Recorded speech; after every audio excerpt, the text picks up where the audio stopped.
This episode of Dorking Out is brought to you by Drip Recruiter. Looking to fill the position of the office drip? We make it so easy. You can place one job listing that is posted in more than 50 job boards. So instead of posting job ads, you can spend your time asking the potential candidates important questions like, do you like to point out that coworkers' lunches are unhealthy? And do you like to share depressing stories about how you didn't do anything over the weekend because you don't have any friends? Drip Recruiter. Find your office drip. And the letter X. X as in xylophone. Because when you have a perfectly good Z in the alphabet, why not spell xylophone with an X? Houston, flight is go. Myla, let's go. SPM, safety contact. From Assignment X, Amalgamated Storytelling, and thesoniashow.com, it's The Dorking Out Show with Christopher Allen Smith and Sonia Mansfield. Welcome to episode 53 of Dorking Out, a podcast for people who like to dork out about stories and the stories and culture that we love. That means movies and TV, books and podcasts, and everywhere else you find stories that interest you. Namely, us. But we've only been doing this for 40 years, so maybe one of these days we'll get this intro smoothed out. This is the 40th anniversary of Dorking Out Edition. More on that in a moment. With me today is professional writer and author of The Sonia Show, my co-host, Sonia Mansfield. Hey there. Hello.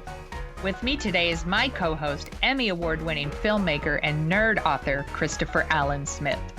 To celebrate our first anniversary, we are reaching into the Dorking Out archives to bring you some of our most memorable and most embarrassing moments from our 40 years of doing this show. You see, podcasters often do test shows before they launch their podcast to make sure that all the bugs are worked out and the flow and presentation are top-notch. Well, Sonia and I were ahead of the time, so we have been doing test shows since May of 1977. I think it shows. It definitely shows in the smoothness and slickness of our presentation. In our history, before smartphones or even iPods were a thing, you could listen to Dorking Out via our snail mail delivery service. When our show began, we sent out shows via 8-track tapes, CDs, DAT tapes. Probably don't remember those, do you? And even radio. But we're happiest as a podcast in your pocket. So that's why we're thrilled to bring you new listeners these older clips. So sit back and relax and hear some of the segments we've recorded over the years, starting with our very first show discussing a certain yet unknown film.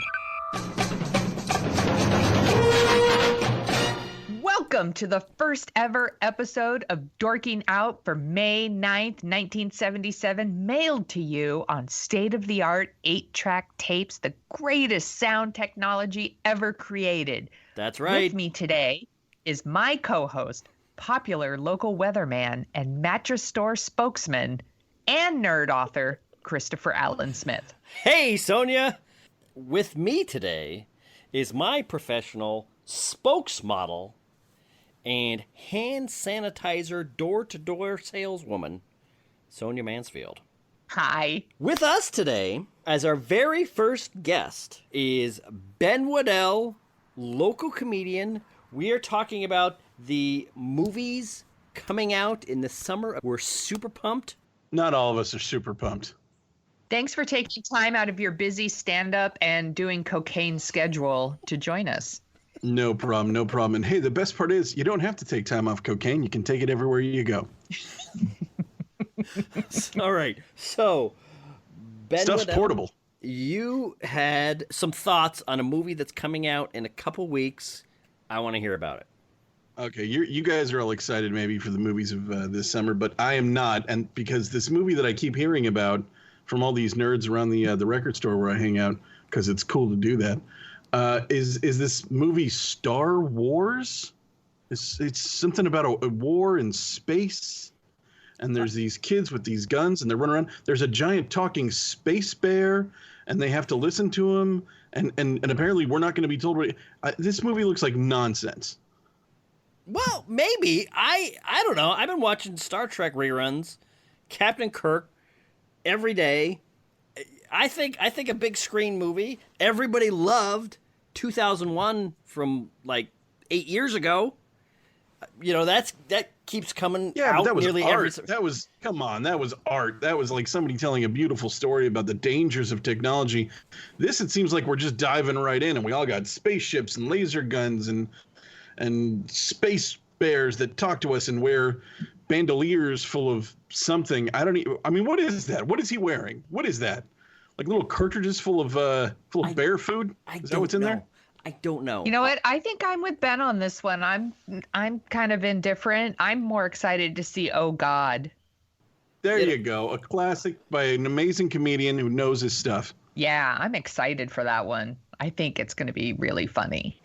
It's going to be huge. And I guarantee you, Oh God is the movie that will be making all the records and setting all the this Star Wars movie is a blip. It's going to come and go.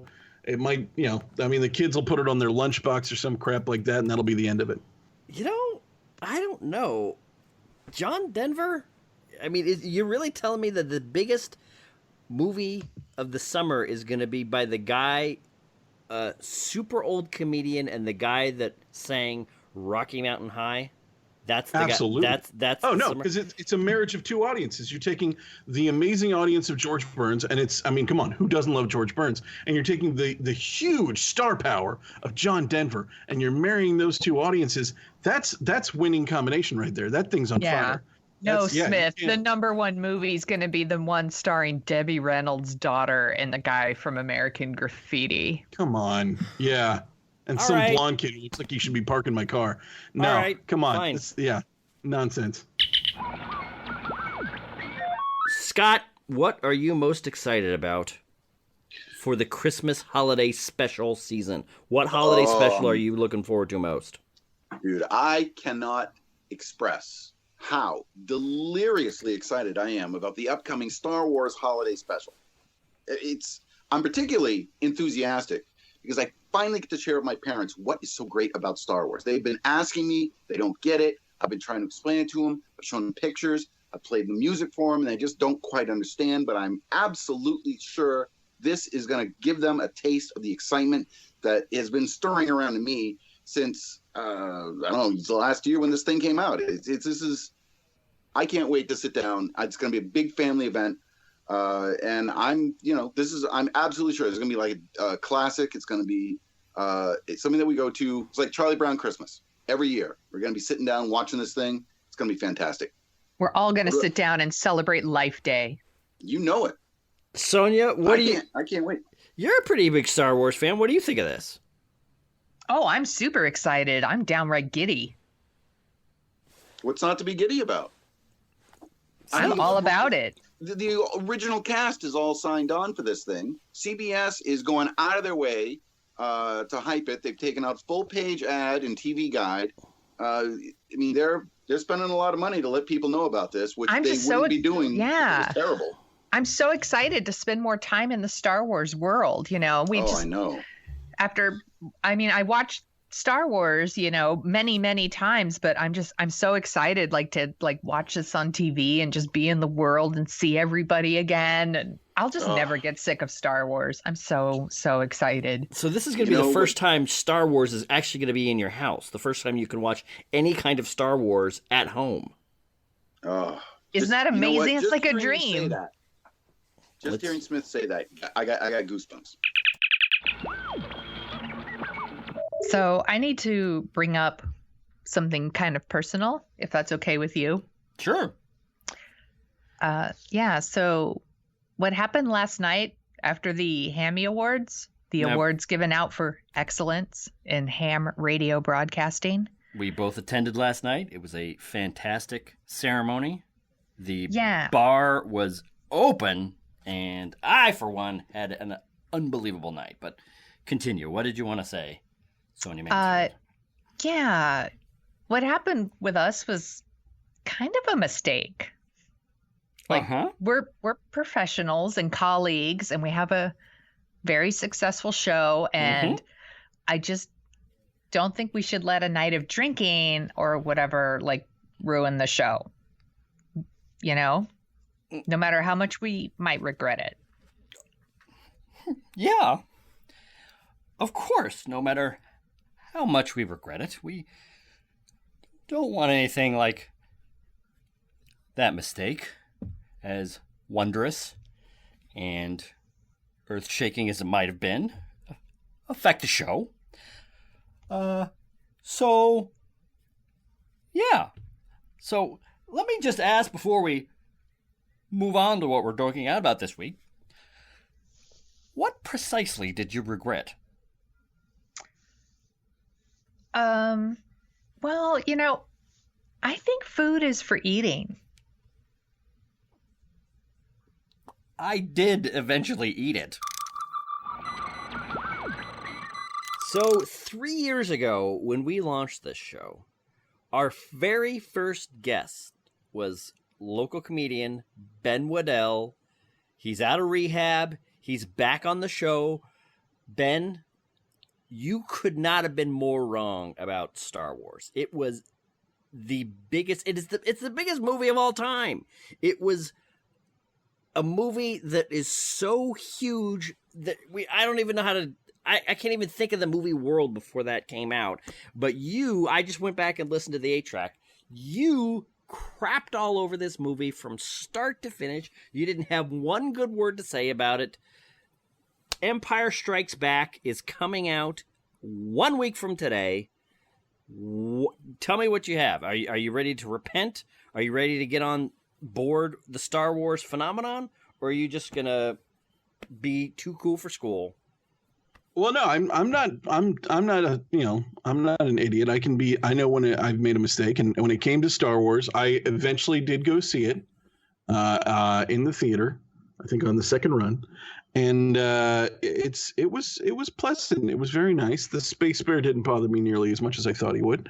Yeah, Debbie Reynolds did a good job. I will tell you this though, this is done. All right, the whole ride of it is done. Okay, and here's how I know. Here's how it's because normally you'd say, oh, there's another movie.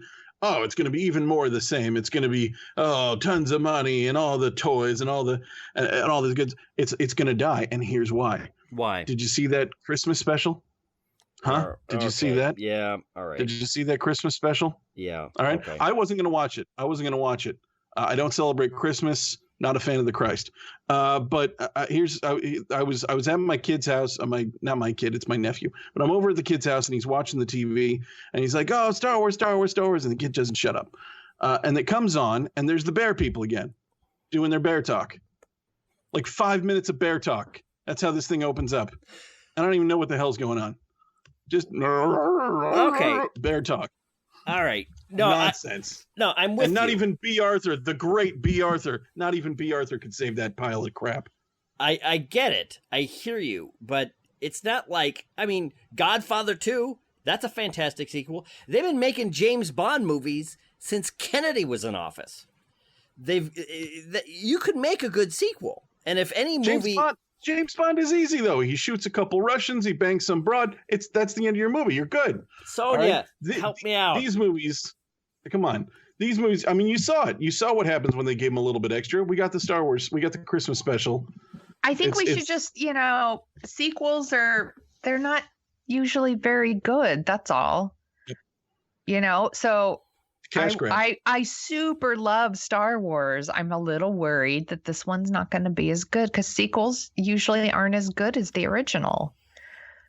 All right. That's all. Okay. But there's no way it's better. At the very least, I'm still going to see it. But, I'm trying to be cautiously optimistic. The truth is, I'm a little bit more excited for Popeye. Oh, that looks good. Popeye looks good. No, I get it. Nashville was fantastic. Robert Altman is a treasure as a filmmaker, and I love Mork and Mindy, but I don't know. I don't know. Is Robert Altman the guy to make a cartoon movie? Is that the guy? I think Robin Williams is the guy. The fact that they got him to play Popeye, you're winning right there. You get Mork playing Popeye. Are you kidding me? That's great stuff. All right. I guess we're gonna have to put a pin in this. Between Popeye and Xanadu, it's going to be an awesome year for movies. Both movies going to be classics. And finally, we close today's show with an apology. I'm sorry. I didn't mean to spoil The Empire Strikes Back for our listeners in last week's show. I really thought everyone already knew that C-3PO gets shot. So I think I speak for all of the staff and hosts and guests of the Dorking Out Radio Hour when I say all of our prayers go out to President Reagan. While we might not have necessarily voted for him, we don't want anyone to shoot him. So we're going to jump to our bailiwick. Directors, writers, Hollywood producers, what is their responsibility when it comes to violence? Are they responsible for the acts of violence that arise in the minds of madmen? Corian, after what you've heard come out, what do you think of this whole situation? And Chris, I think what you're talking about here is that this whack job, John Hinckley, watched Taxi Driver over and over again, fell in love with Jodie Foster, and for whatever reason, that was what made him go out and shoot the president. I can't see that Hollywood is responsible for getting into this guy's head. Well, you can or you can't? I can't. I think movies do influence people. It is because of Arthur that I have become a lovable drunk, and it's because of Stripes that I joined the army. So let me get this straight. What you're telling me is Peter Scolari is the backbone of Bosom Buddies. Obviously he is. Okay. Everyone and their brother knows that Tom Hanks is the best thing on that show. What? He's a good... Oh my God. He's so annoying and obnoxious. I think you're watching a totally different show. Peter Scolari is obviously the breakout star of Bosom Buddies. First of all, I don't know. Seriously, get some glasses or something. What's wrong with you? I have some glasses. I don't know if you should be citing Bosom Buddies with any kind of breakout stars. What? That is a deep... That's in the 60s or 70s of most watched shows on television. He is so good in that. I mean, he's like Peter Sellers. He's a comedic genius. Peter Sellers is one of the greatest comedians in film history. So is Peter Scolari. I don't even know what's wrong with you. I'm so annoyed with you right now. Oh, I'm sorry. I'm sorry. I'm just giving my opinion on this show where we're supposed to give our opinions. I thought that's what we're doing. But you're so obviously wrong. You're just being a jerk. I'm not being a jerk because get it. I quit. You know what? Don't let the door hit you where the good Lord split you.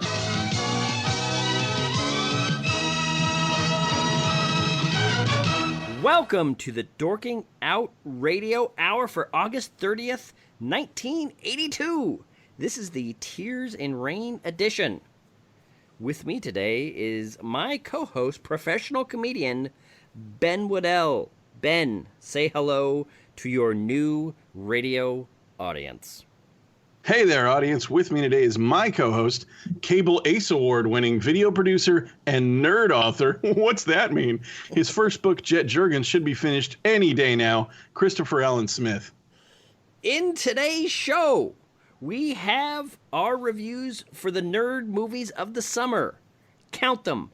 Poltergeist, Star Trek II, Blade Runner, The Road Warrior, E.T., Conan the Barbarian, The Thing, Tron, even Rocky III. Will nerds ever have it better than they had it these last 3 months? Probably not. No way. Couldn't. I mean, come on. Rocky 3? Exactly. Wow. Rocky 3. In addition to all of... I'm telling you, we may as well just kill ourselves now because this past summer was fantastic. But more on that as we get going with the show. But first, these messages from Dotson. Scott Daigle, what is your final show you're most looking forward to in the fall of 1983? Well, look, I've been holding this one back, but I just got to tell you right now, if Manimal is not the breakout hit of the new fall season, I don't know television. It's going to be fantastic. I mean, just look, it's Aaron Spelling, And the special effects I've heard are going to be some of the top notch we've ever seen on a television show. I think this thing is just going to bust right out. It's going to be a huge rating juggernaut. Now, what exactly is the premise of Manimal again? It's just check it out. Okay. They're taking the tried and true detective, I got to figure out the murder. But this guy, look, we've had talking cars and look, this guy turns into animals to help him solve the case. So does he turn into a bloodhound or like a if he gets into a fight with a suspect and he turns into like a bird, how is that going to help? Think panther. It's like ninja, except he's an animal. He's like on 4 paws. You can barely hear him coming.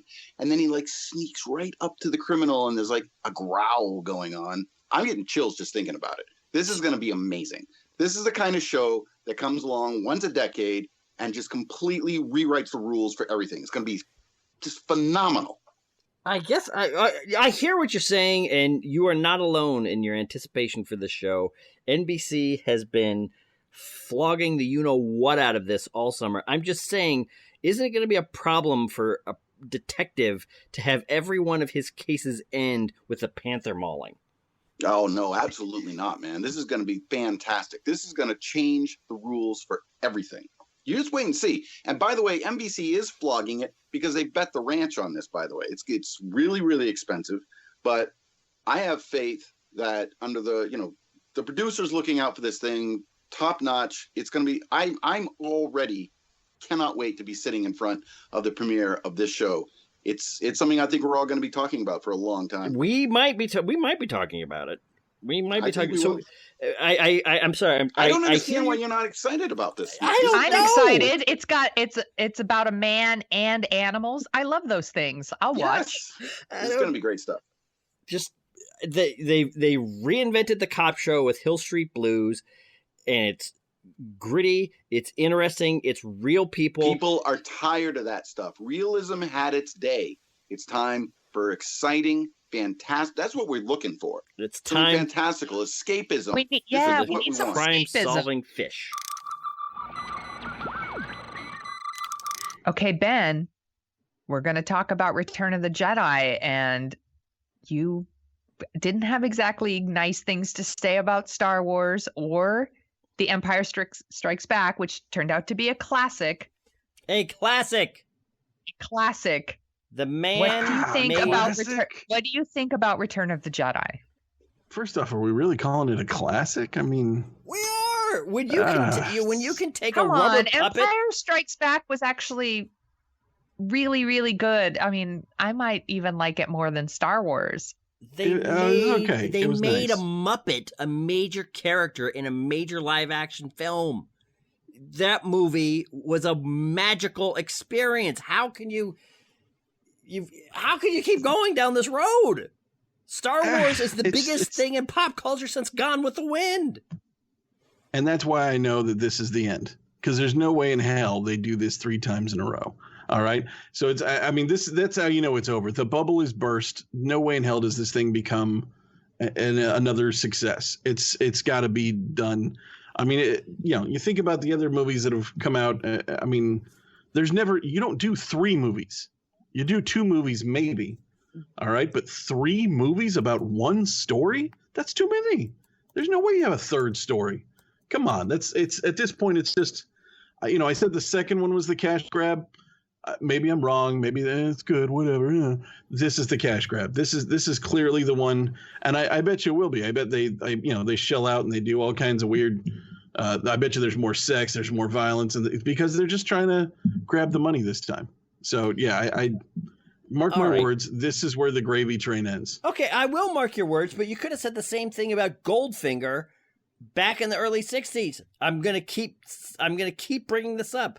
James Bond movies has figured you don't have to just put out a couple of movies and let a series bleed out. If you do, God, does this mean Smith? Are you just going to go on and on about Octopussy again? Is this what this is about? About how excited you are for Octopussy, and also how much you like saying Octopussy? No, I am not going to say Octopussy just yet. What I am going to say is Goldfinger was the best the James Bond series, Dr. No, good. From Russia with Love, better.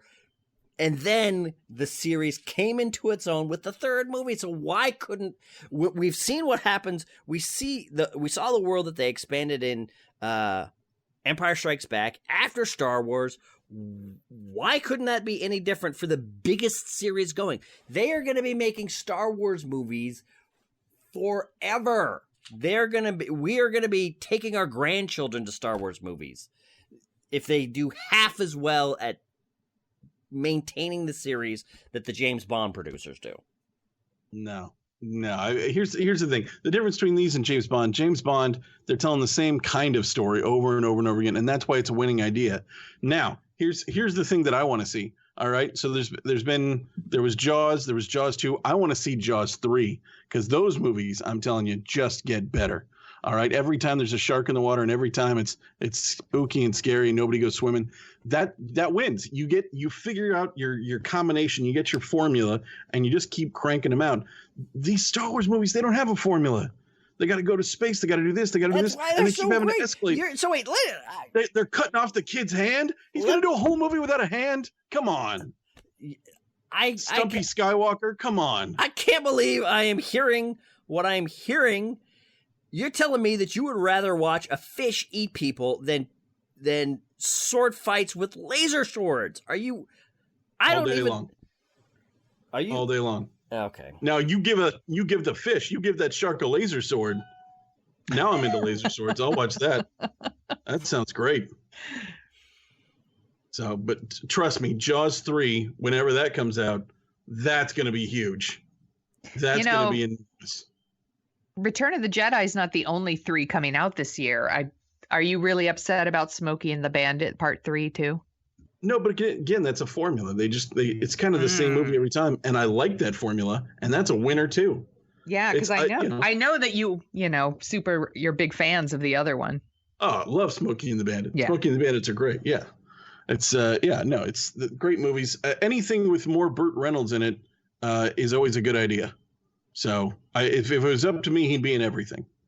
In fact, Jaws 3, Burt Reynolds plays the shark. Hey, want more Dorking Out? Yep. You can visit our website at dorkingoutshow.com. You can. And you can like us on Facebook or follow us on Twitter. On Twitter. Do you listen to us on iTunes? Yep. It's cool. It's cool. We won't tell anyone. Nope. Please take a few minutes out of your busy day of pretending to work while you watch cat videos to give us a review on iTunes. Cat videos! For some reason, iTunes really cares about reviews, and it helps us attract more listeners, and you want us to have more listeners and be popular and cool, don't you? Yep. Of course you do. Yeah. And now, on with the show. Yeah. So, Sonia Mansfield.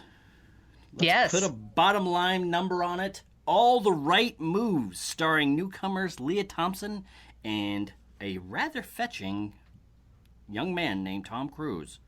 What would you give it on a scale of 1 to 10? I love this movie. I'm going to give it a 9. All the Right Moves, you're going to get a 9. Yeah, I love it. All right. I liked it. It was good. It was not great. I felt the performances and the charisma of the actors kind of went a lot further than the script and the directing, but I'm giving this a 6. Well, I'm sorry you don't love it as much as I do. Well, I'm sorry too, Sonia, because I have to admit this movie has kindled some things in me, watching Leah Thompson and Tom Cruise grow closer together, young and hopeful as they are. There's been something I've been meaning to say for several years now on Dorking Out, and I feel now is the right time to say it. Sonia, my co-host, I love you with all of my heart. I want us to be together. You know, maybe it was just the image of, Steel Town working man's son, Tom Cruise, and Leah Thompson. They both have nothing in this world. Reminded me of the Air Supply song, Making Love Out of Nothing at All. Sonia, will you make love out of nothing at all with me? I really hate that song. And I just like you as a friend. I'm sorry. Oh, come on. Liking me as a friend is like not liking me at all. Well, I'm sorry if that's what you think. I just find you kind of gross. That's all. I'm sorry. What's gross? What is gross about a 45-year-old man that lives out of his Volkswagen Rabbit? What is gross about... Oh. So, Scott Daigle, what are you dorking out about this week? Well, this week, I'm dorking out about the fact that Paramount, with something that they're calling sell-through pricing, I don't really know what that means, but I could go into a video store and I can pick up Indiana Jones and the Temple of Doom on VHS. Check this out. $39.99. Amazing. Let me tell you, it worked because I now own my very first VHS movie. It's sitting right on my shelf. I like to just look over and just look at it. There it is. Indiana Jones and the Temple of Doom just sitting right there. That $39.99. That's amazing. You know, Top Gun was like $40.99. And up till then, it's been like $100 if you want to buy a movie. No, this is great. I think this might lead to a future where people can buy their own movies, take them home, put them in a VCR, put them on a shelf, where you can build your own library for $40 a movie. I am thrilled. No, I'm really excited about this. This changes the entire game for me.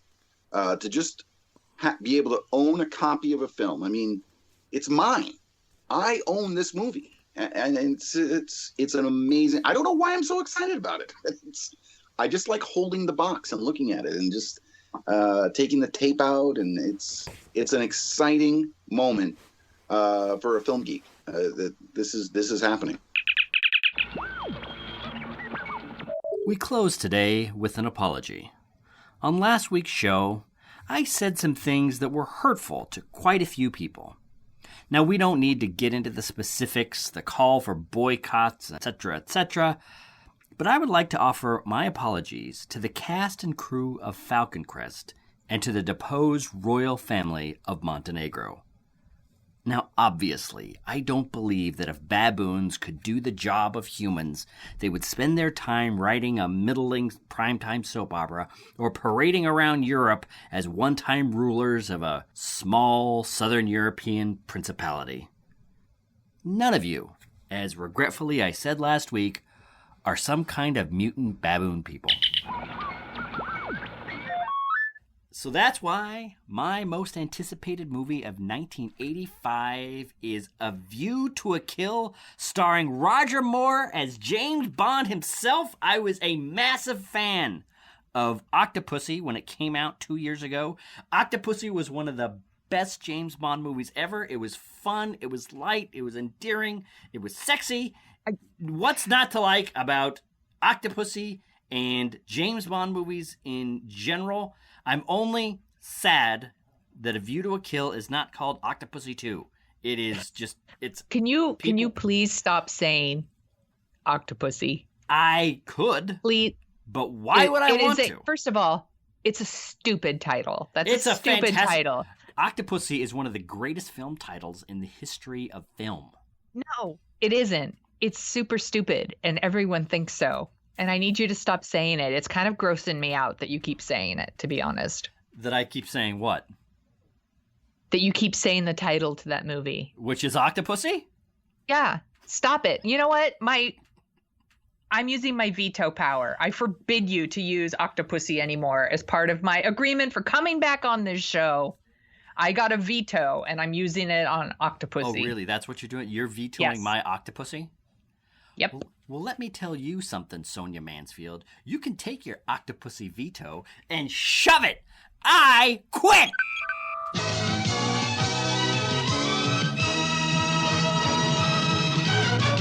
Welcome to the Dorking Out Radio Hour for June 3rd, 1985. This is the Great Scott, our Back to the Future review edition. With me today is my co-host, professional wit maker and motivational coach, Corian Red.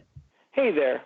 With me today is my co-host, professional writer and author of the Sonia Show zine, Sonia Mansfield. In today's show, we have the review of the new movie produced by Steven Spielberg and starring Michael J. Fox, you know, Alex P. Keaton from Family Ties. The movie is called Back to the Future. Is it really any good? Chris Smith tries to get back on the show, but we're done. It's over. Beat it, jerk. And finally, and what we're dorking out about, is the new chain of video rental stores, Blockbuster, about to make the movie renting process less painful. So, Smith, what do you rate St. Elmo's Fire, starring Andrew McCarthy and Ali Sheedy and Rob Lowe, and Judd Nelson and Emilio Estevez and Demi Moore? God, I feel like I'm going to be watching movies with half of this cast for the rest of my life. I don't know. It seems like its ambitions were a lot higher than its actual execution. I got to give this a soft 6. You know, I like the idea of modern dating. I like the idea of what it means to have a romance in the 1980s and the era of Reagan and all that. But this one just didn't do it for me. I thought the writing by David Mamet was pretty limp. I don't know if that guy's ever going to do anything. But, yeah, I don't know. 5.5, 6. What do you think you'd get? Well, I can feel St. Elmo's Fire burning at me, so I'm going to give it an 8. An 8? Yeah. I really like it. Okay. Sure. Well, hey, so before we end the show, I just wanted to say something. Could I say something? Sure. I feel bad about like what happened a couple years ago, and I want you to know, like, your friendship means a lot to me, and I love you. And if you still love me, I think we should give it a shot. Well, you know, I'd really like to try that. I feel very inspired by, you know, Ali Sheedy in St. Elmo's Fire. You know, I got to tell you, Sonia, it took a lot of therapy for me to get past my feelings. I actually, through some friends of a friend, I've been going to the same therapist that Woody Allen has been going to these last few years, and I think it's done me quite a bit of good. I definitely think I am on that's good. the right path for a healthy and stable future, and I'm sorry, Sonia. The moment's passed. I'm happy if you're happy. I appreciate that. That's all I want. I think we both like Woody Allen. We both admire him as a filmmaker and as a comedian. Let's just try to be adult and mature about this, and you'll make it through. Look, if Mia Farrow and Woody Allen can make it work, I'm sure eventually we can make it work too. And finally, we close today's show with an apology. I'm sorry, Smith. I didn't mean to laugh out loud at you when you said you got into a fist fight over the last Cabbage Patch doll in the Toys R Us. It was rude of me to laugh, and next time I will pay your bail. So that's our review of Aliens, starring Sigourney Weaver. Maybe now Hollywood has finally learned audiences will watch female action heroes if they're in well-made, exciting entertainment.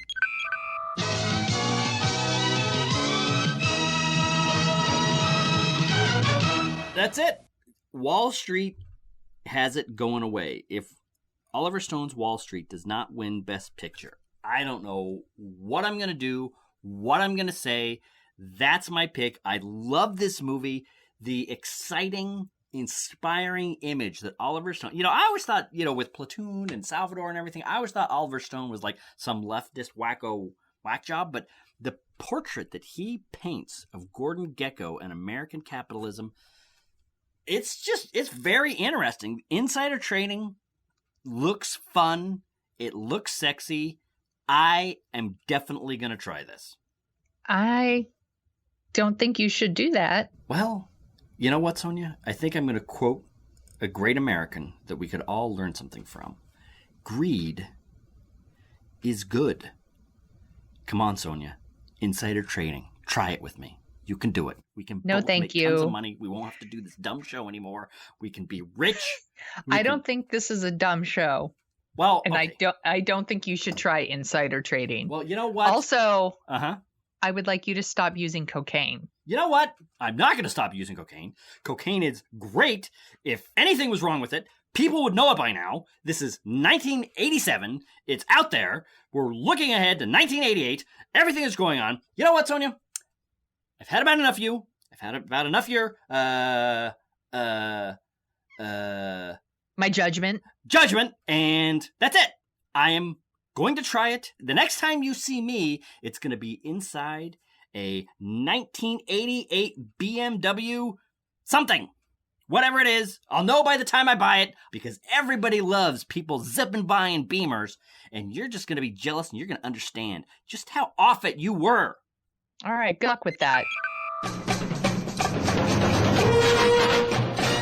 Welcome to the Dorking Out Radio Hour for June 6, 1988. This is the Yeah, That's the Ticket edition. With me today is professional video editor and anime expert Juan.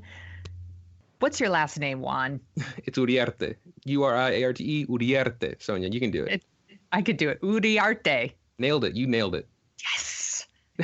Today, my co-host is professional writer and author of the Sonia Show zine, Sonia Mansfield. I'm actually happy to be filling in for our actual co-host, Chris Smith, who's currently finishing a sentence for some insider trading. We're looking forward to having you back, Chris, sometime in the fall with some work release program. Chris, keep your head down, man. Be very careful. Or hit up my cousins. Maybe they'll take care of you. We should also note that he's in there for cocaine. In today's show, we review Penny Marshall's new movie, Big. Is 1988 the year Hollywood will finally feel comfortable letting Laverne, or any woman for that matter, direct a big summer movie? Also, Tom Hanks is funny and all, but can he act? We'll let you know. So that's our review of Terminator 2 Judgment Day starring Linda Hamilton. Maybe now Hollywood has finally learned that audiences will watch female action heroes if they're in well-made and exciting entertainment.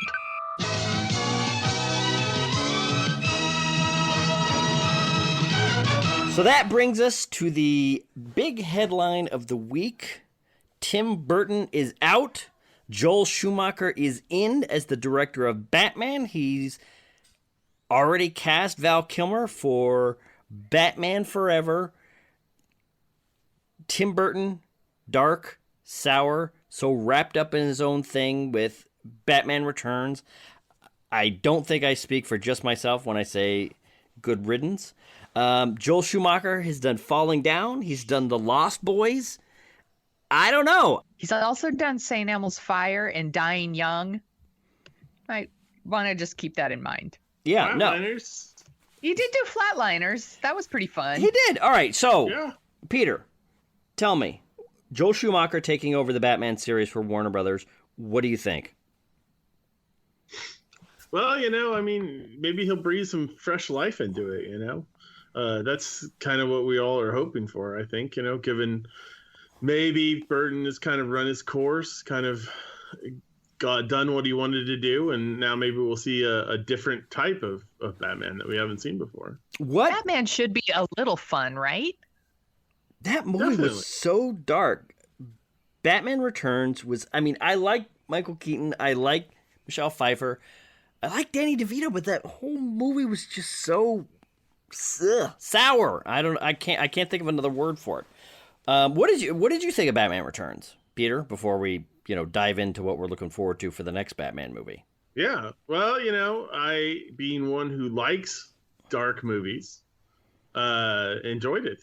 I thought it was good. I loved that Penguin was portrayed not as kind of the whimsical character that he was maybe in the series from the 70s.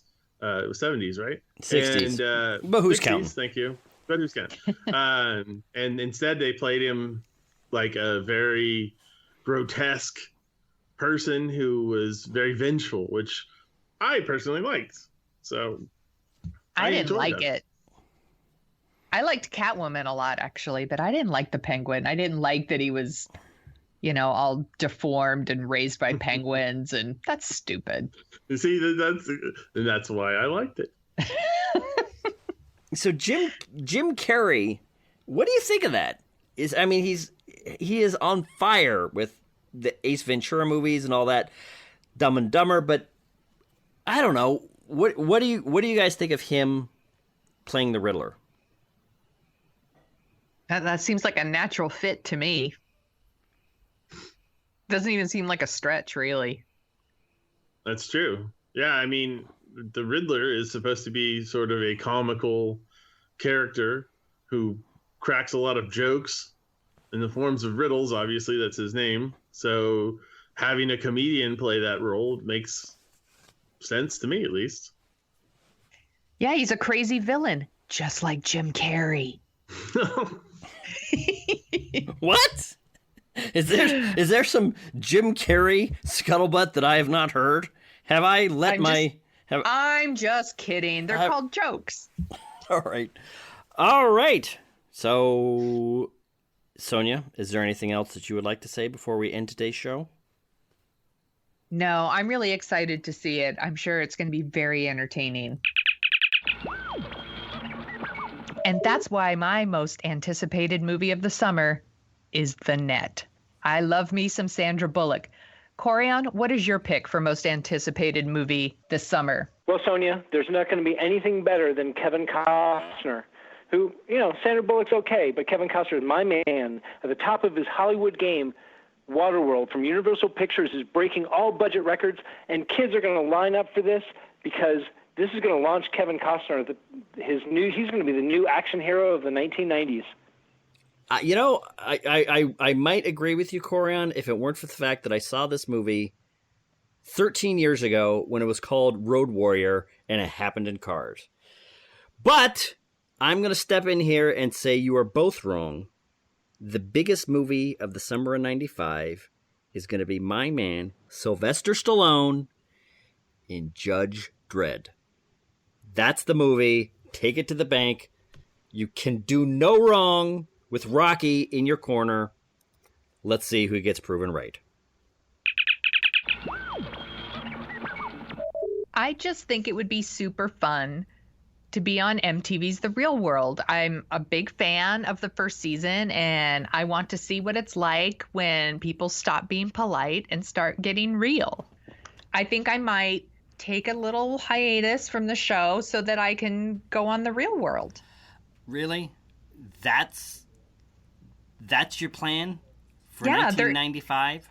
To go on The Real World with degenerates and lowlifes and schmucks?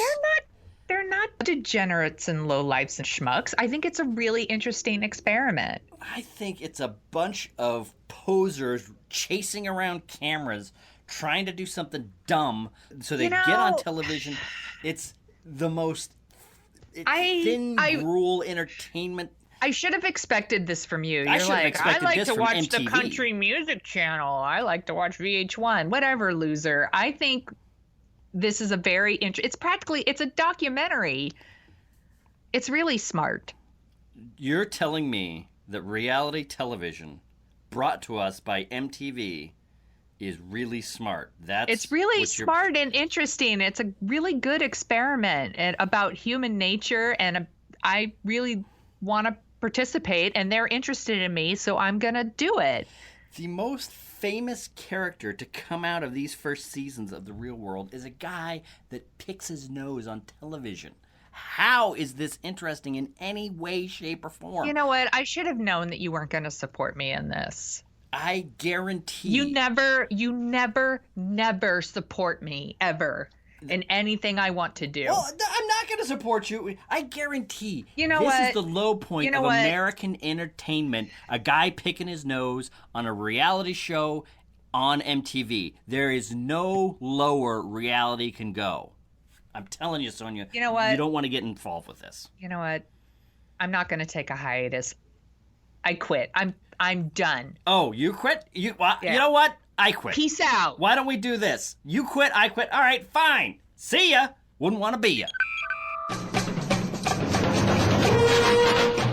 Well Welcome to the Dorking Out Radio Hour for July 3rd, 1995.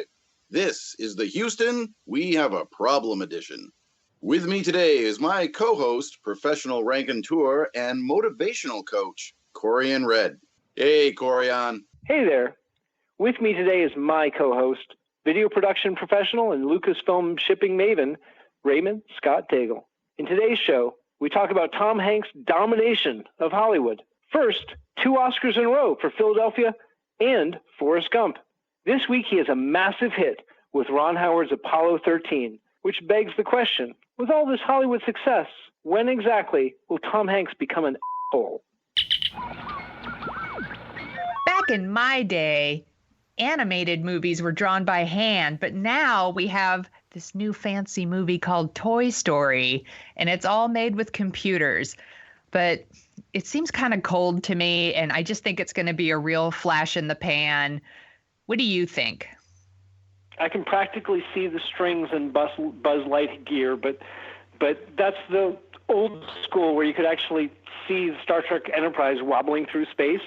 It's too slick, and frankly, I didn't really relate to those characters. Of course, I'm not 7, but I tried.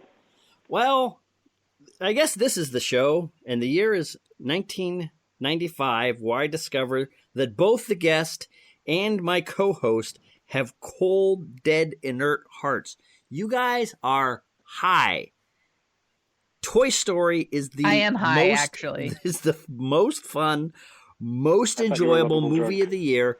You know, I admit I had my reservations, you know, but the fact that Disney was putting this movie out from Pixar, you know, hot on the heels of The Little Mermaid, Aladdin, Beauty and the Beast, and The Lion King, Disney is unbeatable. If they choose to pick this movie and throw it out there, they were the first to do feature-length animation with Snow White 60 years ago. Chris, can you say one-hit wonder? No, I can't say. How do you know that? They're done. They already have because Oscars. What you said, Disney is a machine. It's going to put them out. These little studios with choppy CGI animation are not going to be able to keep it up there. Yeah, there's a heart in this film, but it's barely beaten. Oh, you guys! I got to agree with Corian on this one. This movie's going nowhere. It doesn't have a friend in me. And finally, we close today's show with an apology. On last week's show, I said Mel Gibson is a disgusting pig who makes me sick. I was angry, and I blurted it out in the heat of the moment, but that doesn't make it right. So pigs, I'm really sorry. It will never happen again. So it has been a mere 12 hours since Sonia, Peter, and I sat through Batman and Robin.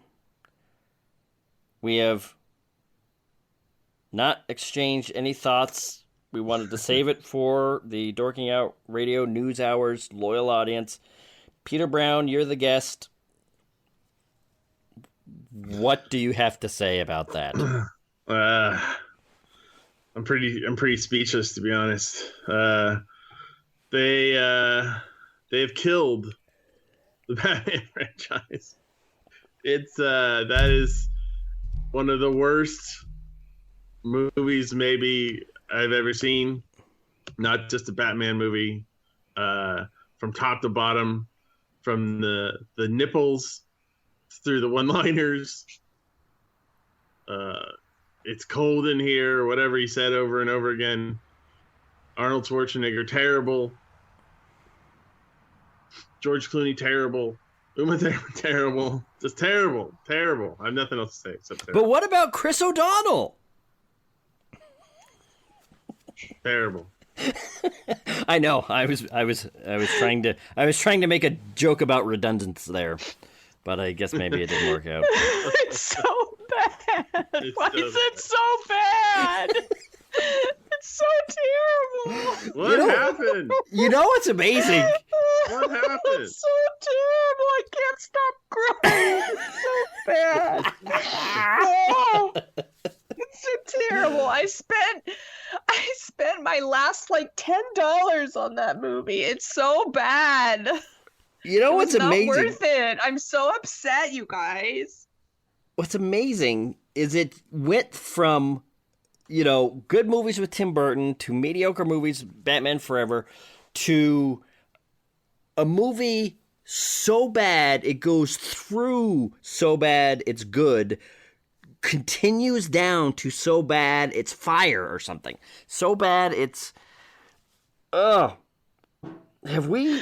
It says ice to see you. It's so bad. Who thought that was okay?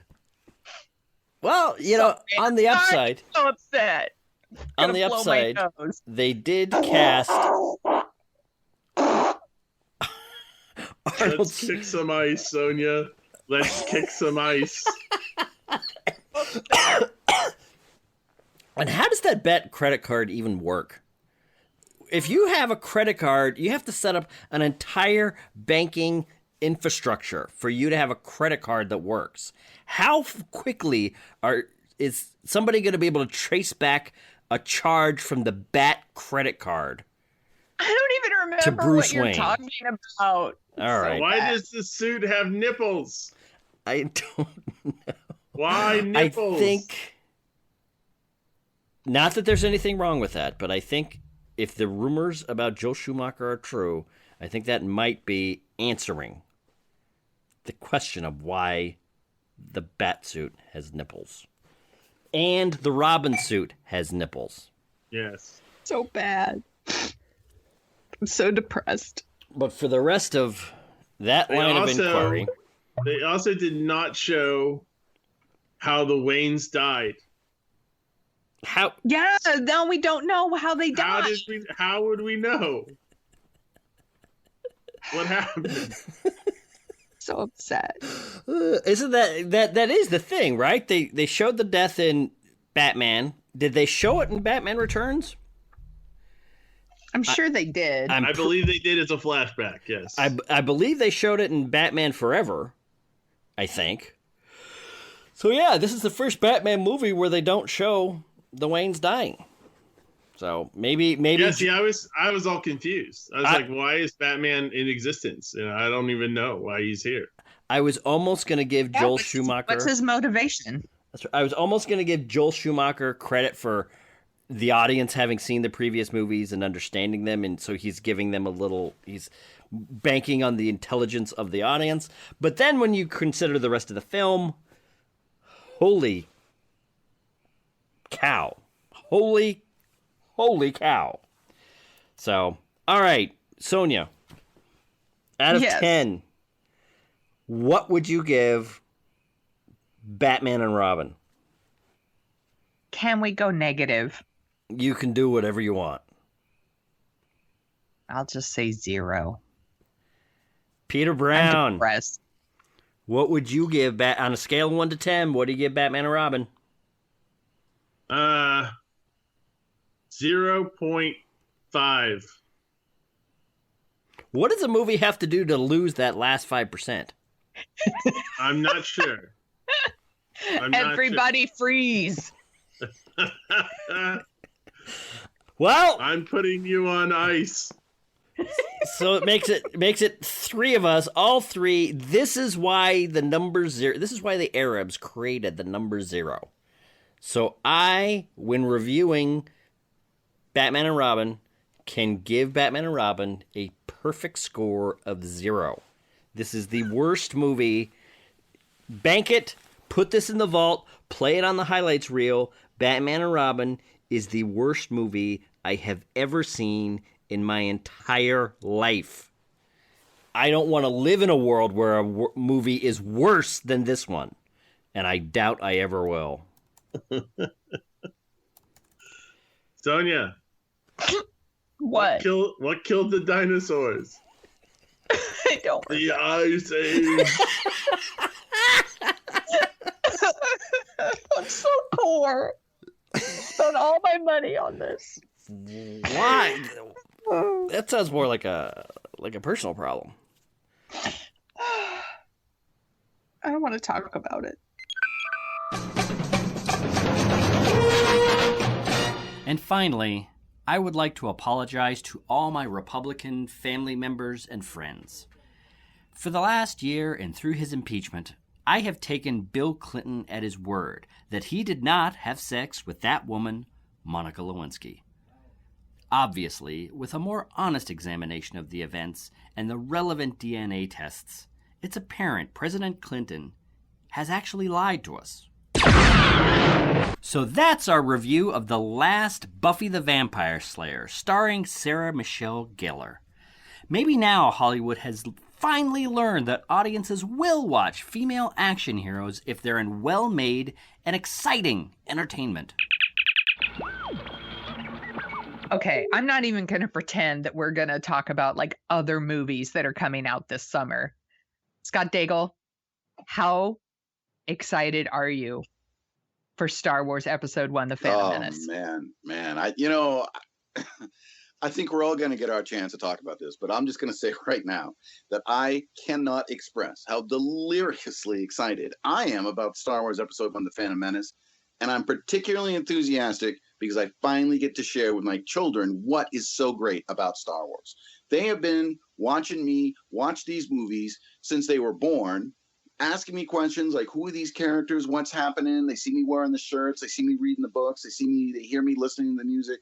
And now I get to finally take them and have an experience where they get to go into the theater, because they've only seen it on the TV, and they get to go into the theater and actually experience what it's going to be like to see Star Wars back on the big screen. I mean, come on. How excited are we about this? I'm so excited. I think Darth Maul looks amazing. Oh, he does. That guy is going to rule. He is just like, he is like Darth Vader. Like, he is just going to be up there. Yeah. I have to say that the preview for this movie is the most perfect specimen of a preview. I actually bought a ticket to Wing Commander just so I could go in and watch a preview, and then I walked right out. It was fantastic. It was beautiful. You know what? You are one step above me. I downloaded it from the internet. It took about 35 minutes, 45 minutes for this thing to download. But once it came in, I was so excited to watch this thing. I mean, we're seeing brand new Star Wars images. It's probably the most exciting thing that I've seen in the last 3 or 4 years. I mean, the music and the action. It's blowing my mind that something I've waited so long for is actually living up to the hype. 16 years since the last Star Wars movie. We are ready. Cool. All right, so that is our summer 1999 movie preview. Will our hearts be broken? Will we be living in a world with another fantastic Star Wars trilogy? We will know in a mere 3 months. All right, joining us again today for this look forward for the movies of summer 1999 is Ben Waddell. You may remember Ben, professional comedian, from back on the very first test show for Dorking Out. That was back when we put things out on 8-track tapes. Now we're on the radio. Now we deliver mail order CDs with our show. We are in the modern age. Ben, tell me what you think of Star Wars, The Phantom Menace. Talk to me about your excitement. Or lack thereof, because you've crapped on every Star Wars movie so far. So let's get the crapping out of the way, and then tell us what you think. Chris? Yeah. I got to go ahead and I'm going to apologize here because I maybe shouldn't have crapped on those at the time, but here's the thing. I'm on board. All right. This is the Star Wars movie that I'm finally on board with because I'm looking at it and I'm like, now they've got it. All right. They were fiddling around with it in the past and they were trying to figure it out. I think Phantom Menace, all right, is going to be the best Star Wars movie of all time. Okay, that cast is amazing. All right, Liam Neeson, the British kid playing Obi-Wan, that guy looks great, and the kid they got playing young Anakin, that kid's amazing. He is great. Did you see him in Jingle All the Way? Oh, kid's amazing. He's a treasure, virtuoso. He's going to be huge. I got to tell you, I've sworn off Arnold Schwarzenegger since Batman and Robin, and I don't know what he's going to have to do to get my good graces back, but Schwarzenegger is on my probation list. So no, I have not seen him in Jingle All the Way. Thin ice. Stop! You're going to make Sonia cry. Knock it off. No, I don't want to. You're bringing back bad memories. Don't go down that road again. But let's take it back to Star Wars. Sonia Mansfield, talk to me about your anticipation. You've come around on Star Wars. That's your favorite series of movies now. Tell Ben where he's wrong.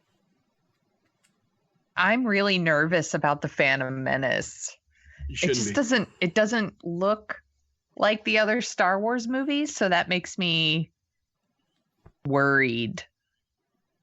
It looks too That's clean? why this is going to be the good one. This is going to be the good one. Yeah. I don't know. They're done messing around with all that kid stuff. This is going to be the one that really goes out and just it's going to be one of the biggest movies ever of all time.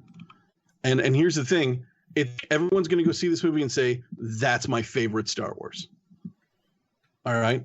And then from here on out, I wouldn't be surprised if we make 50 more Star Wars movies based on the success of this movie. Time. I don't know. Will tell.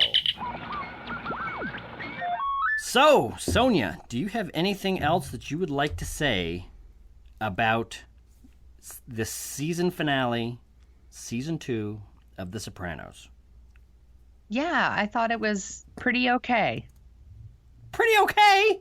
This is the greatest television show in the history of television shows. I said it's pretty okay. I don't know. I don't know what to tell you. HBO is having an insane year after Band of Brothers in the fall, and then they charge in with season 2 of The Sopranos. It is this good.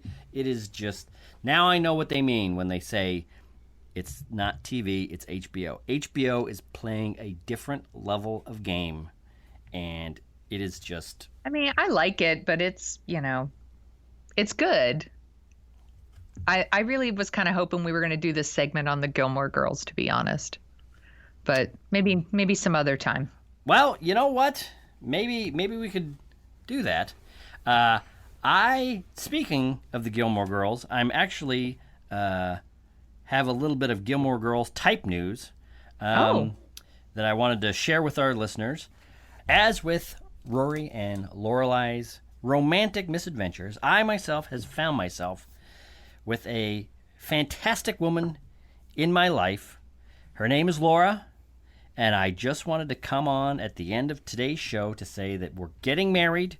And oh my God. That's right. We are getting married later this year, and I just wanted to introduce her to all the listeners. I'm sure she's going to be on many episodes for years to come of the Dorking Out Radio Hour. Laura, why don't you say something to the fans at home and to my co-host, Sonia Mansfield. Hi, everybody. Hi, Sonia. Chris has told me so much about you. I'm oh really my excited God. to talk to you. I am so excited to meet you. Congratulations. Thank this you. is so exciting. It's pretty exciting. I feel pretty lucky. Thank you. Yeah. Oh, he's the lucky one, I'm sure. I can't wait to meet you in person. Well, I agree that he's the lucky one, but I guess I'm pretty lucky too. I like her already. She's awesome. So she is the best. In fact, we are so much in love. We're starting to do this new thing. I don't know. Now that DVDs are becoming kind of like a bigger and bigger thing, they're letting whole seasons of shows out, so you can just blast through a whole season of a show in pretty much one weekend if you just sit down. It's really a fantastic new way to kind of watch television and do that. Catching up. Well, you might be. So I think what we're going to do is close out today's show. Then Laura and I are going to grab the season 1 box set of the Gilmore Girls that we've been hearing so much about, and we're going to jump right on that. I'm a little skeptical. I'm sure you'll love it. Trust no, me. you guys are gonna love it. All right, I'll give it a fair shot. Okay.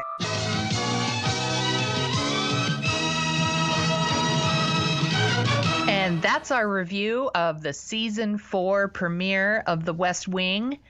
Do you have anything else you want to add, Smith? Nothing. Not really. Other than the fact I cannot believe a show this good with Aaron Sorkin writing week after week after week. You know, whether you're a Democrat or a Republican, watching this show it's so. It's kind of the perfect show for our time. It is right now. Perfect. Anyway, I love it. It is my favorite show other than The Sopranos of the last couple of years. But that's about it. Just some shameless gushing. That's it. Before we go, I wanted to share some big news with our listeners and with you. Oh, what might that be? I would like to announce that I'm getting married. And my fiance's here. It's David. David, hey. This is Smith. Hey, Smith. Hello. Hi. How did you meet Sonia in rehab? No. What? We met at the Offspring concert at the Redwood Amphitheater. You gotta keep them separated. Well, surely you know about the rehab, right, David? Offspring were in rehab? No, Sonia. Well, you okay? Oh. All right. Hey. Smith, stop trying to ruin this for me. Do you guys have the same dealer? I'm high on life, brah. All right. Well, I love you so much. I love you. You can't squelch our love. Oh no! I'm totally supportive of your love. I'm totally supportive. With the history that Sonia and I have, I'm completely mature, Which is like level-headed. No history, by the way. Well, I don't know about that, David. Why don't you talk to her about the 1979 Hammy Awards, and we'll just see how much no history she will reveal to you.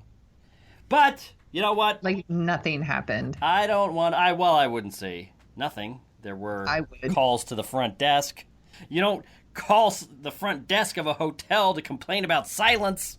Anyway, I myself, let me tell you. By the way, it was me calling the front desk to complain. That really hurts, Sonia. You know, I would have expected now that you're going to be married. Be happy for me? I am happy. I'm very happy. My wife and I, though we have our own struggles, we're both very happy for you. We're both content. It's a nice thing to see. You have a wonderful, wonderful wife. I know. Yeah. Yes. Soon I'm going to have a wonderful husband. It's going to be so great. We're both going to be married. Yeah. And we're going to have families. And has David come out of the closet yet? Or is that something he's saving for after the... All right, that's enough. What? Do you have I'm anything concerned. else you want to say?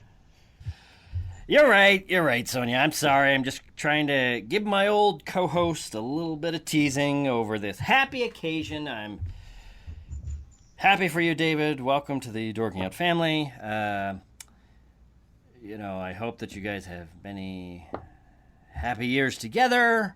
I'm sure it's going to be great. I'm sure you're going to be very happy, blah, blah, blah. Sonia, you're a great co-host. I really like you. David, there's 6.5 billion people on Earth now, and you're one of them. And I definitely hope that you don't die in a car fire on the way to the altar. Okay, we're done here. Let's go, Dave. Let's go. Welcome to the Dorking Out Radio Hour for December 23rd, 2002. This is the My Precious edition. With me today is my co-host, writer for the San Francisco Examiner, and raconteur on everything else, Peter Brown. Peter Brown, how are you doing? Hey there. So with me today is my co-host, Cable Ace award-winning video producer and nerd author, Mr. Alan Smith. How you doing, Chris? I am doing good. I want to welcome you to your co-hosting gig.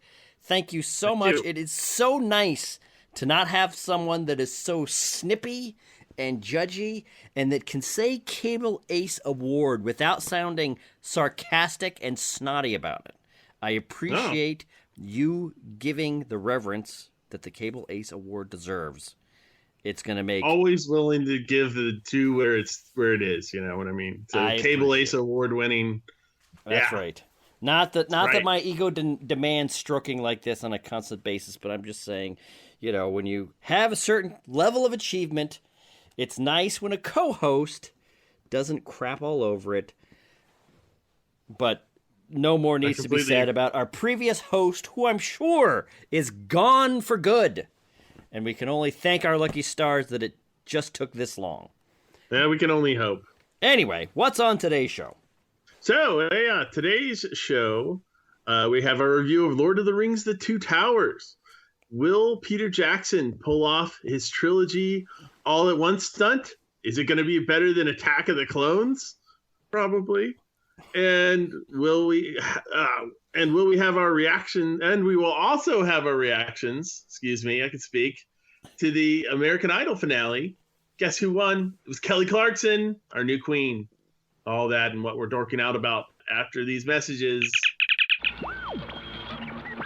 So that's our review of season 1 of Alias, starring Jennifer Garner. Maybe now Hollywood has finally learned that audiences will watch female action heroes if they're in well-made and exciting entertainment. So, I guess my bottom line then is, with The Life Aquatic starring Steven Zissou, I am declaring Wes Anderson bankruptcy. I'm done with this guy.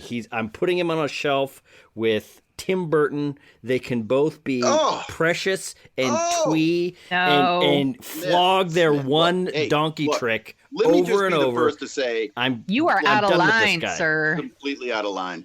Bring it. Even though this particular film is not my favorite in the Wes Anderson canon. Okay, I had high hopes. I was a little disappointed in this one, but this is not the death knell for Wes Anderson. This guy's got more talent in his finger than Tim Burton could ever hope to have in a lifetime. That's not a high bar. He's changing the game. What? I don't understand. I thought you liked movies. I do like movies, but I liked Bottle Rocket. I liked Rushmore. Yes. Royal Tenenbaums was like, he seems to be getting like the broth that he's boiling is just boiling down. It's getting more and more concentrated. God. This guy's head is going to be up his own butt. You're jealous. Within a movie or two. You can't stand the fact that you're looking at somebody who has real talent up there on the screen, and it's driving you crazy. That's right, because as a moviegoer, that's what I do. I go and I get jealous of directors who only know how to set the camera up in two shots. It's there's so much more going on in that film. It's like even this one that isn't that good. Mm-hmm. You want to take down Tannenbaums. Tannenbaums is like being in church. It's like Tannenbaums is fine. It's good. It's so okay. What does Sonia have to say about this? I don't. What does Sonia have to say about this? You know what? Life Aquatic is no Planet of the Apes. You are out of line. It's it's not even comparison. You can't even compare them. No, you can't. You really can't. Other than the fact that I was bored to tears in both of them, but I would actually like to see a competent remake of Planet of the Apes someday. God hear my prayer. So that's our review of Kill Bill starring Uma Thurman. Maybe now Hollywood has finally learned audiences will watch female action heroes if they're in well-made, exciting entertainment. Finally, we close today's show with an apology. On last week's show, I compared the writers, producers, and cast of Rob Schneider's Deuce Bigalow, European Gigolo to the victims of the Holocaust. Now, the Holocaust is a brutal, murderous event which killed over 12 million people during the Second World War. It was a thoughtless, inaccurate comparison that I genuinely regret. I had obviously meant to compare the makers of Deuce Bigalow to the perpetrators, not the victims, of the Holocaust. I regret the error.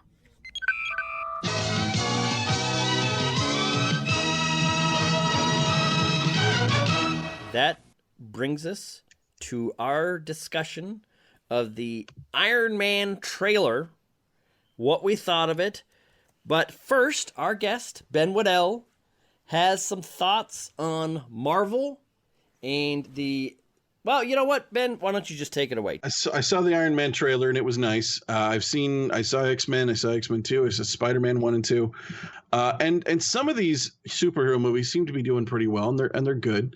But I got to say, I'm looking at the real track record of superhero movies. This thing's going to burst any day now. First off, I think people are getting tired of them already. It's what have we had, like 5 in the last 5 years? That's crazy. That's way too many. And then also, if you think about the old Marvel movies, the ones that we've been seeing before now, the new Spider-Man was okay, but the one before that, from back in the 70s, where it was just a guy in his PJs and all he could do was stick to the ceiling. Come on, it's awful. And Howard the Duck, Howard the friggin' Duck. The movie's so good, people are still talking about it 20 years later. Only because it had duck boobs in it, and people still don't know how they feel about them. It's weird. That whole movie is bizarre. And as a young boy who saw that movie, it made me feel and think things that I am uncomfortable with to this day. I don't like it. It bothers me to my core. And then also the Captain America movie they did in the 90s, that was a big turd. Oh, and remember when David Hasselhoff played Nick Fury? Yeah. I tried to forget. David Hasselhoff. Come on. So what you're telling, my understanding, and I have to admit that the David Hasselhoff as Nick Fury is sterling evidence in your favor, is that Marvel just can't pull their act together. If you don't have a Sam Raimi, if you don't have a Bryan Singer making your movies, you're telling me Marvel movies are just going to suck from here on out? Exactly. Yeah, no. There's never going to be a good Marvel movie from here on out. It's, as long as you keep them with Raimi and Singer, you're fine. But I swear, as soon as and this one's being directed by John Favreau. I know, they get the guy from Swingers to direct from it. Swingers? What? Hey, not so fast, guys. How money they are. He wasn't he one of the wasn't he Monica's boyfriend in Friends? Yeah, we're talking about the guy. He was a side character on Friends, and now we're giving him $1 million movies. What the hell? Right. Come on, it's just nonsense. It's total nonsense. I'm waiting for Joey to direct the next Incredible Hulk movie. I think he's going to do a great job. I can just see it now. Hulk smash, how you doing? It's going to be amazing.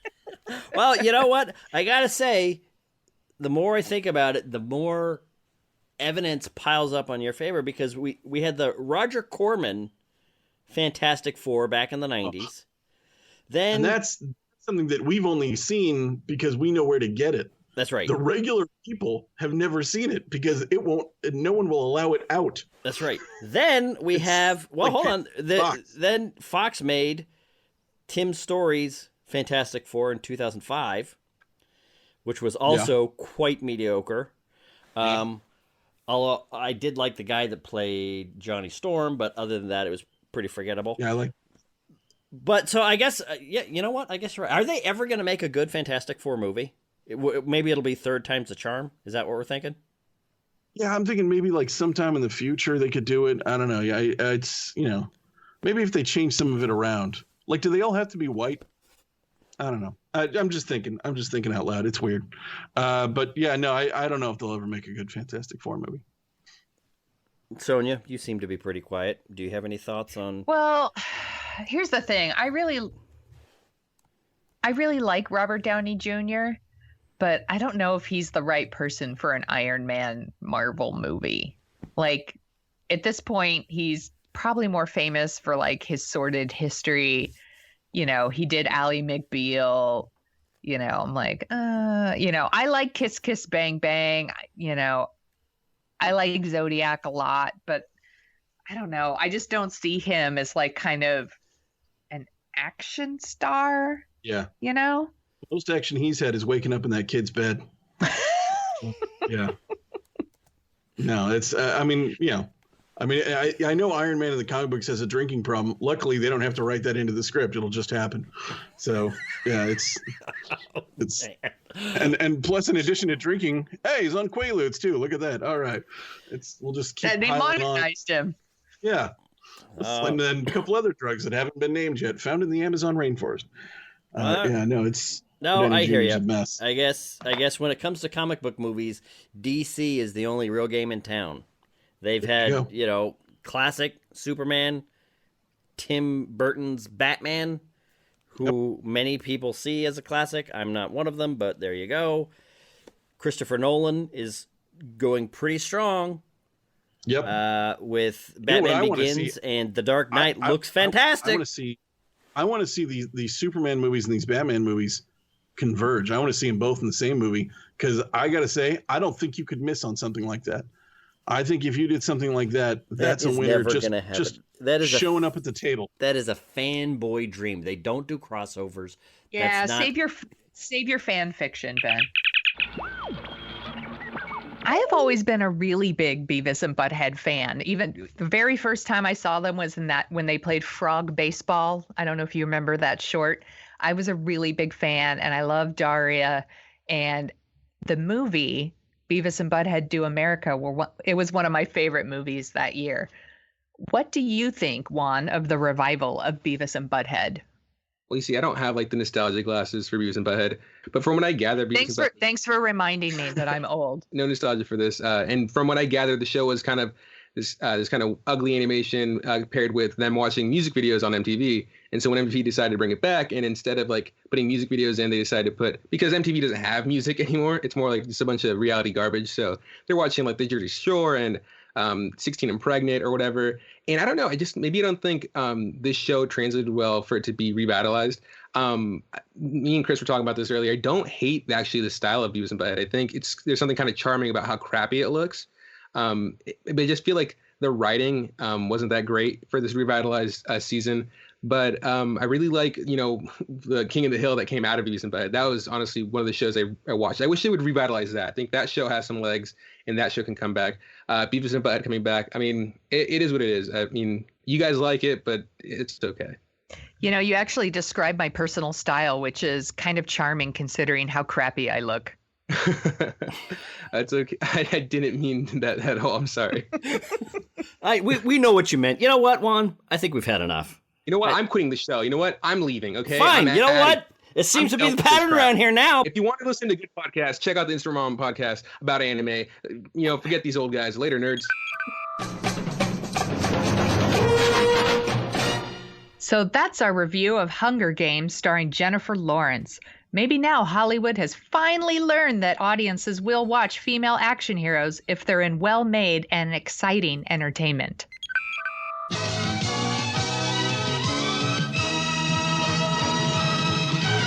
So Juan, any other thoughts on season 1 of Attack on Titan? You seem to love this much more than Sonia and I did. Give us the bottom line on Attack on Titan. Well, okay, so first of all, I know you guys aren't the hugest fans of anime. Sonia watches Ghibli. You watched one movie, Princess Mononoke, 1 billion years ago, something like that? Something. So obviously, I'm definitely got to go to when it comes to this Attack on Titan. And I'll let you guys know, it's probably the best animation all year. So I like the show. It's really got a really great premise. Essentially, the world is surrounded by these giant, walls, and outside these walls, there's these giants who come in here, try to eat people, and the walls come down, and the giants come in, and people just start dying left and right. It's got a great color palette, great animation, great soundtrack that's done by this one writer who does all this orchestra stuff. I don't know. Like I said, you guys are pretty old, so you guys might be a fan of the music, let alone just the animation. One thing that really took me by surprise about this show is that for people who aren't into anime, people who don't really know what it is or just assume it's just like things with cat ears or big eyes, this show has become a fan favorite for a lot of people, not even like people who in the anime industry and not in the anime industry. And I am super stoked, and I'm recommending this to everybody. You can find it on Netflix and Hulu, all the places. So just check it out, honestly, guys. If you're listening to this, really, honestly, I can't wait for the second season. It's gonna be amazing. All right, Juan. So, what is the last show that you were most looking forward to in 2014? Well, they just announced that they're actually going to do season 2 of Attack on Titan, so I'm super stoked about this. I know we talked about this in the past, but season 2 Attack on Titan is coming real quick, and I can't wait for it. So that's what I'm looking forward to. 2015, wrapping up our television preview. What is the show you are most looking forward to in 2015? Well, it looks like they pushed back on Attack on Titan season 2 to 2016. So for right now, I'm just still waiting for Attack on Titan season 2. 2016, that's what I'm really looking forward to, Chris. Number 2. Okay, Juan, what is going to be your most anticipated show for 2016? You know what, Sonia, I'm really getting close to just blowing up and destroying all this because I want season 2 of Attack on Titan. I've been talking about this every year, and guess what? Wit Studio hasn't made it yet. Instead, they made Kabaneri the Iron Fortress, which is essentially a carbon copy of Attack on Titan, and they gave me that instead of giving me season 2. I don't know what's taking them so long, but I can't wait any longer. I'm gonna kill somebody, Sonia. Come on now, Wit Studio. Okay, don't resort to murder. I'm sure it's gonna happen someday. Just throttle somebody. So, Juan, season 2 of Attack on Titan wraps up this Saturday. You finally got your show in 2017. What do you think? Honestly, Chris, I'm just really disappointed with season 2. I've been waiting for so long, and they keep getting pushed back. And finally, we got it. It was only 12 episodes. And instead of answering any of the questions I wanted for season 1, they just gave us new questions. My current co-host for my podcast loves the show, and he has every right to. It's beautiful animation, like I said from the very beginning. Beautiful animation, great soundtrack, great everything. I'm just really mad that they kind of jerked me around for the last 4 years, and I don't know when season 3 is coming. Maybe I have to wait another 4 years for another 12 episodes, and it's kind of ridiculous. But hey, what can you do? It's such bullshit, and Chris loves it. He's like, "Oh, it's such a great show." I was like, "No, you, Chris. That first season was 25 episodes, and I'm over here dying, and they just give us 12, and it's such a waste." So that's our review of Wonder Woman starring Gal Gadot. Maybe now Hollywood has finally learned that audiences will watch female action heroes if they're in well-made and exciting entertainment. That brings us to the end of the show. I can't believe that we've been talking to each other for 40 years. I definitely cannot believe we have been talking to each other for 40 years. Aren't you tired of me yet? Yes, definitely. This is all, listening to all of this and reviewing all that has come, all of the shootings and muggings and arrests and prison jags and identity theft. And all the cocaine. The cocaine and the affairs and the murders. It's just, why are we still doing this? Why are we going through all of this just for the sake of an enjoyable but diverting pop culture show? Because we have a lot of listeners who'd be very disappointed if we don't. That's right. I hope we do 40 more years of this. I do too. If there are any clips that you would like to hear from Dorking Out's 40-year history, send us an email at dorkingoutshow@gmail.com, I believe. Find us on Twitter, Dorking Out Show on Twitter, or rate and review us in iTunes, and we will definitely talk about whatever you want us to talk about. We will pull any clip from any pop culture event of the last 40 years. I'm sure we did an episode on it, because this history that we are talking about is 100% real and not made up for the purposes of this joke show. That's absolutely not made up. Way, shape, or form. So, Sonia Mansfield, Is there anything else that you would like to say? Any announcements you have for the end of the show? No, I'll just say happy anniversary and goodbye. Bye!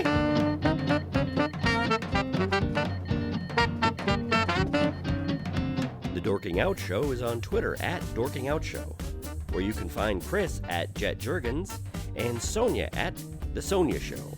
You can read about Sonia's random adventures at thesoniashow.com and track the slow and creeping progress of Chris's novel and his other hijinks at jetjurgens.com. You can find out more about the Dorking Out Show at dorkingoutshow.com. While you're over there, you can support us by giving us a review on iTunes. We have a handy-dandy iTunes link to whisk you right back to 2007, where you can leave your review and 5-star rating in iTunes. We'd do it for your podcast. Want to dork out even more? Well, you can sign up for our newsletter, where you'll get all the headlines we use as fuel for the show. That's it for this week. Thanks for listening.